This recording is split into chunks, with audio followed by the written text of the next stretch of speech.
Welcome to our channel. Hi friends, সবাই কেমন আছো? আজ আমি আবার এসে গেছি তোমাদের মাঝে মাশরুম ভাজি করে দেখাবো। প্রথমে আমি এখানে 4টে মাশরুম নিয়েছি, ভালো করে ধুয়ে নিয়েছি। এবার এগুলোকে আমি লম্বা লম্বা করে পিস পিস করে কেটে দেবো। দেখো, ঠিক এইভাবে কেটে দেবে। এগুলো বেশি পাতলা করার দরকার নেই গো, এগুলো এমনই নরম হয়ে যাবে। এটাকে ভালো করে ধুয়ে জলটা ঝরিয়ে নেবে, না হলে কিন্তু অনেক জল জমে যায় এর মধ্যে। এইভাবে আমি সবগুলো মাশরুমকে কেটে নিয়েছি।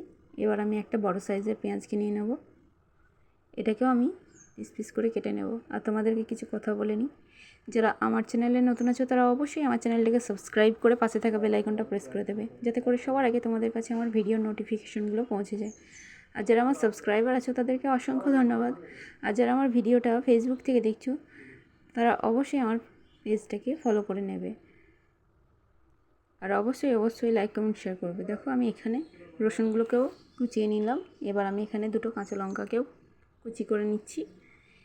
এবার একটা ফ্রাই প্যানে কিছুটা তেল দিয়ে আমি মশলাটা প্রথমে বানিয়ে নেব। প্রথমেই সরিষার তেল দিলাম। এবার আমি এখানে কেটে রাখা কাঁচা লঙ্কাগুলো দিলাম, রসুনগুলো দিয়ে দিলাম, পেঁয়াজ কুচিটাও দিয়ে দিলাম। সবগুলোকে একসঙ্গে নাড়াচাড়া করে নেব কিছুক্ষণ। এইভাবে মাশরুম বানিয়ে খেয়ে দেখবে, একদম ভুলতে পারবে না। বাড়ির মধ্যে এইভাবে সামান্য পরিমাণে লবণ দিয়ে দিলাম। এবার আমি এখানে সামান্য আদা রসুনের পেস্ট দিয়ে দিচ্ছি। সবগুলোকে একসঙ্গে ভালো করে ভেজে নিলাম। এবার 2 চামচ মতো লঙ্কা গুঁড়ো, 1 চামচের হলুদ গুঁড়ো দিয়ে ভালো করে মশলাটা কষে নিচ্ছি। এবার আমি এখানে মাশরুমগুলোকে দিয়ে দেব।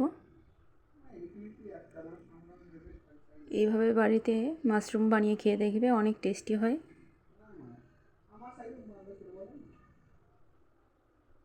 এত পরিমাণে টেস্ট হবে বুঝতেই পারবে না তুমি কি খাচ্ছ।